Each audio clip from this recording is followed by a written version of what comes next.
ओम शांति। बाबा good morning.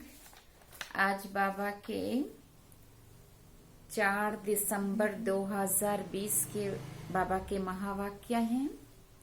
बाबा ने सार में कहा, मीठे बच्चे,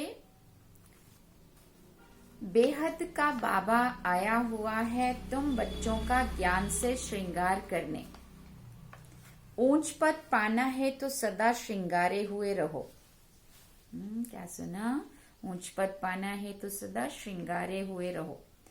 बाबा ने प्रश्न पूछा, किन बच्चों को देखकर बेहद का बाप बहुत खुश होते हैं?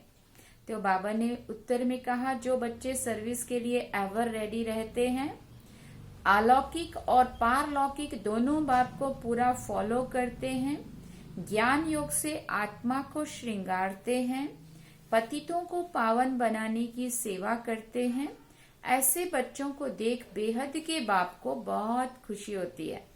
बाप की चाहना है मेरे बच्चे मेहनत करके ऊंच पद पाएं। ओम शांति। जो बच्चे सर्विस के लिए एवर रेडी रहते हैं, बाबा ने कहा, रूहानी बाप रूहानी बच्चों को कहते हैं, मीठे मीठे बच्चों, जैसे लौकिक बाप को बच्चे प्यारे लगते हैं, वैसे बेहद के बाप को भी बेहद के बच्चे प्यारे लगते हैं। बाप बच्चों को शिक्षा सावधानी देते हैं कि बच्चे ऊंच पद पाएं। यही बाप की चाहना होती है। तो बेहद के बाप की भी ये इच्छा रहती है, बच्चों को ज्ञान और योग के गहनों से श्रृंगारते हैं। तुमको दोनों बाप बहुत अच्छी रीति श्रृंगारते हैं कि बच्चे ऊंच पद पाएं। अलौकिक बाप भी खुश होते हैं और पारलौकिक बाप भी खुश होते हैं। जो अच्छी रीति पुरुषार्थ करते उन्हों को देखकर गाया भी जाता है, फॉलो फादर। तो दोनों को फॉलो करना है। एक है रूहानी बाप, दूसरा है अलौकिक फादर। तो पुरुषार्थ कर ऊंच पद पाना है। तुम जब भट्टी में थे तो सबका ताज सहित फोटो निकाला गया था। बाबा ने याद दिलाया, साकार बाबा की होते हुए की बात है। बाप ने समझाया है, लाइट का ताज कोई होता नहीं है, ये एक निशानी है पवित्रता की जो सबको देते हैं। ऐसे नहीं कि कोई सफेद लाइट का ताज होता है, ये पवित्रता की निशानी समझाई जाती है। पहले पहले तुम रहते हो सतयुग में, तुम ही थे ना। बाप भी कहते हैं, आत्मा और परमात्मा अलग रहे बहुकाल। तुम बच्चे ही पहले पहले आते हो, फिर पहले पहले तुमको ही जाना है। मुक्ति धाम के गेट्स भी तुमको खोलने हैं। तुम बच्चों को बाप श्रृंगारते हैं। पियर घर में बनवा में रहते हैं। इस समय तुमको भी साधारण रहना है, ना ऊंच और ना नीच। बाप भी कहते हैं, साधारण तन में प्रवेश करता हूँ। कोई भी देहधारी को भगवान नहीं कह सकते। मनुष्य मनुष्य की सदगति नहीं कर सकते। सदगति तो गुरु ही करते। मनुष्य 60 वर्ष के बाद वानप्रस्थ लेते हैं, फिर गुरु करते हैं। ये भी एक रस्म अभी की है जो फिर भक्ति मार्ग में चलती है। आजकल तो छोटे बच्चे को भी गुरु करा देते हैं, भले वानप्रस्थ अवस्था नहीं है, परंतु अचानक मौत तो आ जाता है ना, इसलिए बच्चों को भी गुरु करा देते हैं। जैसे बाप कहते, तुम सभी आत्माएं हो, हक है वर्षा पाने का। वो कह देते, गुरु बिगड़ छोड़ नहीं पाएंगे, अर्थात ब्रह्म में लीन नहीं होंगे। तुमको तो बाबा कहते लीन नहीं होना है। ये भक्ति मार्ग के अक्षर हैं। आत्मा तो स्टार मिसल बिंदी है, बाप भी बिंदी है। उस बिंदी को ही ज्ञान का सागर कहा जाता है। तुम भी छोटी आत्मा हो, उसमें सारा ज्ञान भरा जाता है। तुम फुल ज्ञान लेते हो, पास विद ऑनर होते हो। ऐसे नहीं कि शिवलिंग कोई बड़ा है। जितनी बड़ी आत्मा है उतना ही परम आत्मा है। आत्मा परम धाम से आती है पार्ट बजाने। बाप कहते, मैं भी वहां से आता हूँ, परंतु मुझे अपना शरीर नहीं है। मैं रूप भी हूँ, वसंत भी हूँ। परम आत्मा रूप है, उसमें सारा ज्ञान भरा है। ज्ञान की वर्षा बरसाते हैं तो सभी मनुष्य पाप आत्मा से पुण्य आत्मा बन जाते हैं। बाप गति सदगति दोनों देते हैं। तुम सदगति में जाते हो, बाकी सब गति में अर्थात अपने घर चले जाते हैं। वो है स्वीट होम। आत्मा ही इन कानों द्वारा सुनती है। अब बाप कहते हैं, मीठे मीठे सिकिल दे बच्चों, वापिस जाना है, उसके लिए पवित्र जरूर बनना है। पवित्र बनने बगैर कोई भी वापस जा नहीं सकते।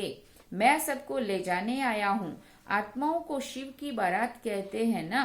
अब शिव बाबा शिवालय की स्थापना कर रहे हैं। फिर रावण आकर वैशालय स्थापन करते हैं। वाम मार्ग को वैशालय कहा जाता है। बाबा के पास बहुत बच्चे हैं जो शादी करके भी पवित्र रहते हैं। सन्यासी तो कहते हैं ये हो नहीं सकता जो इकट्ठे दोनों रह सकें। यहाँ समझाया जाता है इसमें आमदनी बहुत है। पवित्र रहने से 21 जन्मों की राजधानी मिलती है, तो एक जन्म पवित्र रहना कोई बड़ी बात थोड़ी है। बाप कहते तुम काम चित्ता पर बैठ बिल्कुल ही काले बन गए हो। श्री कृष्ण के लिए भी कहते हैं गोरा और सांवरा, श्याम सुंदर कहते हैं ना। ये समझानी इस समय की है। काम चित्ता पर बैठने से सांवरे बन गए, फिर उनको गांव का छोरा भी कहा जाता है। बरोबर था ना। श्री कृष्ण तो हो ना सके, इनके ही बहुत जन्मों के अंत में बाप ने प्रवेश कर गोरा बनाया है। अभी तुमको एक बाप को ही याद करना है। बाबा आप कितने मीठे हो, कितना मीठा वर्षा आप देते हो, ऐसे बाबा से बात करनी है। हमको मनुष्य से देवता मंदिर लायक बनाते हो, ऐसे ऐसे अपने से बातें करनी है। मुख से कुछ भी बोलना नहीं है। भक्ति मार्ग में आप माशूक को कितना याद करते आए हो। अभी आप आकर मिले हो। बाबा आप तो सबसे मीठे हो, आपको हम क्यों नहीं याद करेंगे। आपको प्रेम का, शांति का सागर कहा जाता है। आप ही वर्षा देते हो, बाकी प्रेरणा से तो कुछ भी मिलता नहीं है। बाप तो सन्मुख आकर तुम बच्चों को पढ़ाते हैं। ये पाठशाला है ना। बाप कहते मैं तुमको राजाओं का राजा बनाता हूँ। ये राजयोग है। अभी तुम मूल वतन, सूक्ष्म वतन, स्थूल वतन को जान गए हो। इतनी छोटी आत्मा कैसे पार्ट बजाती है भी बना बनाया। इनको कहा जाता है अनादि अविनाशी वर्ड ड्रामा। ड्रामा फिरता रहता है, इसमें संशय की कोई बात नहीं है। बाप सृष्टि के आदि मध्य अंत का राज समझाते हैं। तुम सुदर्शन चक्रधारी हो। तुम्हारी बुद्धि में सारा चक्र फिरता रहता है, तो उससे तुम्हारे पाप कट जाते हैं। बाकी श्री कृष्ण ने कोई सुदर्शन चक्र चलाकर हिंसा नहीं की। वो दिखाते हैं चक्र फिराया और सुदर्शन चक्र फिराया और असुरों के गले काटे। बाबा कहते उन्होंने कोई हिंसा नहीं की है। वहां तो ना लड़ाई की हिंसा होती, ना काम कटारी चलती है। डबल अहिंसक होते। इस समय तुम्हारी 5 विकारों से युद्ध चलती है, बाकी और कोई युद्ध की बात नहीं है। अब बाप है ऊंचते ऊंच, फिर ऊंचते ऊंच ये वर्षा लक्ष्मी नारायण। इन जैसा ऊंच बनना है। जितना तुम पुरुषार्थ करेंगे उतना ऊंच पद पाएंगे। कल्प कल्प वही तुम्हारी पढ़ाई रहेगी। अभी अच्छा पुरुषार्थ किया तो कल्प कल्प करते रहेंगे। जिस्मानी पढ़ाई से इतना ऊंच पद नहीं मिल सकता है जितना रूहानी पढ़ाई से मिलता है। ऊंचते ऊंच ये लक्ष्मी नारायण बनते। ये भी तो मनुष्य, ये भी है तो मनुष्य, परंतु दैवी गुण धारण करते हैं, इसलिए देवता कहा जाता है। बाकी 8-10 भुजा वाले कोई होते नहीं है। भक्ति में दीदार होते हैं तो बहुत रोते हैं। दुख में आकर बहुत आंसू बहाते। यहाँ तो बाप कहते हैं आंसू आया तो फेल। अम्मा मरे तो भी हलवा खाओ डश डश। हम आजकल तो बॉम्बे में भी कोई बीमार पड़ते हैं, वह मरते हैं तो भिके को बुलाते हैं कि आकर शांति दो। ये उस जमाने की बात बाबा कर रहे हैं, 1969 से पहले की। भिके को बुलाते कोई मरता है तो। तुम समझाते हो आत्मा ने एक शरीर छोड़ दूसरा लिया, इसमें तुम्हारा क्या जाता है, रोने से क्या फायदा। कहते हैं इनको काल खा गया, ऐसी कोई चीज होती नहीं है। ये तो आत्मा आपे ही शरीर छोड़ जाती है, अपने समय पर शरीर छोड़कर भाग जाती है। बाकी काल कोई चीज नहीं है। सतयुग में गर्भ महल होता, सजा की बात नहीं होती है। वहां तुम्हारे कर्म अकर्म हो जाते। माया ही नहीं है जो विकर्म हो। तुम विकर्माजीत बनते हो। पहले पहले विकर्माजीत संवत चलता है, फिर भक्ति मार्ग शुरू होता है तो राजा विक्रम संवत शुरू होता है। इस समय जो विक्रम किए हैं उन पर जीत पाते हो, नाम रखा जाता है विकर्माजीत। फिर द्वापर में विक्रम राजा हो जाता है, फिर विक्रम करते रहते। देखो नाम भी जैसा कर्म हुआ वैसा नाम भी वैसा पड़ा। सुई पर अगर कट चढ़ी हुई होगी तो चुंबक खींचेगा नहीं। जितना पापों की कट उतरती जाएगी तो चुंबक खींचेगा। बाप तो पूरा प्योर है, तुमको भी पवित्र बनाते हैं योग बल से। जैसे लौकिक बाप भी बच्चों को देखकर खुश होते हैं ना। बेहद का बाप भी खुश होता है बच्चों की सर्विस पर। बच्चे बहुत मेहनत कर रहे हैं, सर्विस पर तो हमेशा एवर रेडी रहना है। तुम बच्चे हो पतितों को पावन बनाने वाले ईश्वरीय मिशन। अभी तुम ईश्वरीय संतान हो, बेहद का बाप और तुम सब भाई बहन हो, बस और कोई संबंध नहीं। मुक्ति धाम में है ही बाप और तुम आत्माएं भाई भाई। फिर तुम सतयुग में जाते हो तो वहाँ एक बच्चा एक बच्ची, बस। यहाँ तो बहुत संबंध होते, चाचा मामा दादा काका डैश डैश, कितने लंबे चौड़े संबंध रिश्ते होते। मूल वतन तो है ही स्वीट होम मुक्ति धाम। उसके लिए मनुष्य कितना यज्ञ तप आदि करते, परंतु वापस तो कोई भी जा ना सके। गपोड़े बहुत मारते रहते हैं। सर्व का सदगति दाता तो एक ही है, दूसरा ना कोई। अभी तुम हो संगम युग पर, यहाँ है ढेर मनुष्य। सतयुग में तो बहुत थोड़े होते हैं, स्थापना फिर विनाश होता है। अभी अनेक धर्म होने के कारण कितना हंगामा होता है। तुम 100% साल्वेंट थे, फिर 84 जन्मों के बाद 100% इंसॉल्वेंट बन पड़े हो। अब बाप आकर सबको जगाते हैं, अब जागो, सतयुग आ रहा है। सत्य बाप ही तुमको 21 जन्मों का वर्षा देते हैं। भारत ही सचखंड बनता है, बाप सचखंड बनाते हैं। फिर बाबा पूछते हैं कि झूठखंड फिर कौन बनाता है? तो 5 विकारों रूपी रावण। रावण का कितना बड़ा बुत बनाते हैं, फिर उनको जलाते हैं, क्योंकि ये है नंबर 1 दुश्मन। मनुष्यों को ये पता नहीं है कि कब से रावण राज्य शुरू हुआ है। बाप समझाते हैं आधा कल्प है राम राज, आधा कल्प है रावण राज। बाकी रावण कोई मनुष्य नहीं है जिसको मारना है। इस समय सारी दुनिया पर रावण राज्य है। बाप आकर राम राज्य स्थापन करते हैं, फिर जय जयकार हो जाती है।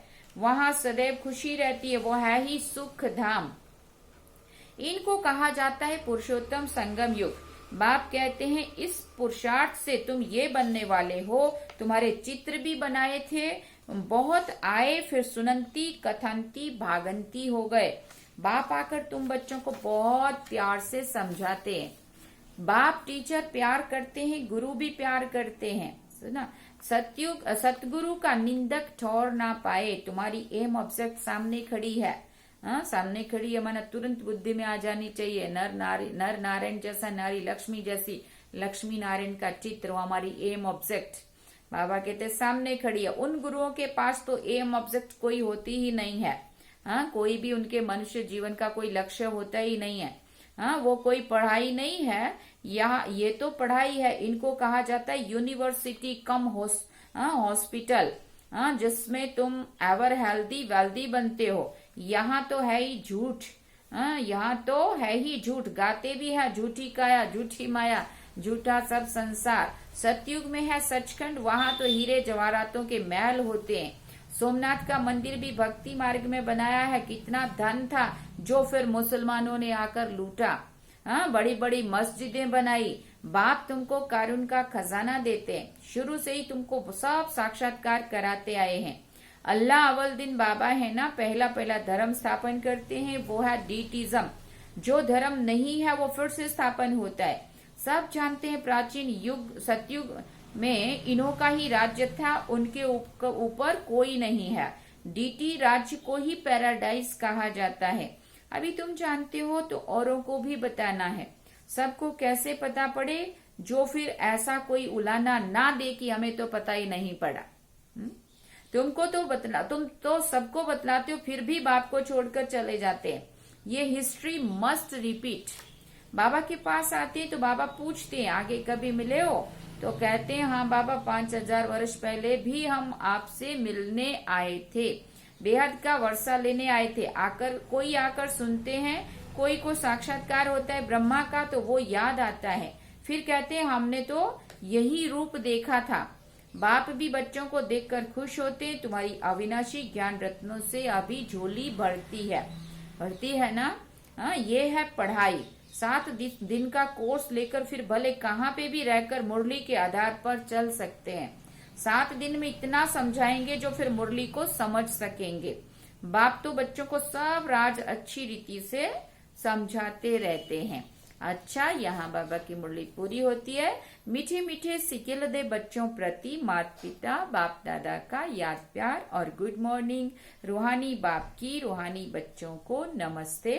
हम रूहानी बच्चों की रूहानी माता पिता बाप दादा को दिलवा चांद सिकवा प्रेम से याद प्यार, गुड मॉर्निंग, नमस्ते, थैंक्स बाबा जी। अब धारणा के लिए मुख्य सार है। पहला पॉइंट, स्वदर्शन चक्र फिराते पापों को भस्म करना है।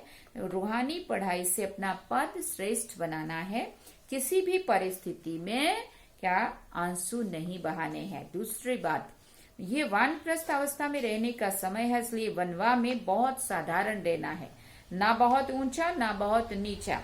वापिस जाने के लिए आत्मा को संपूर्ण पावन बनाना है।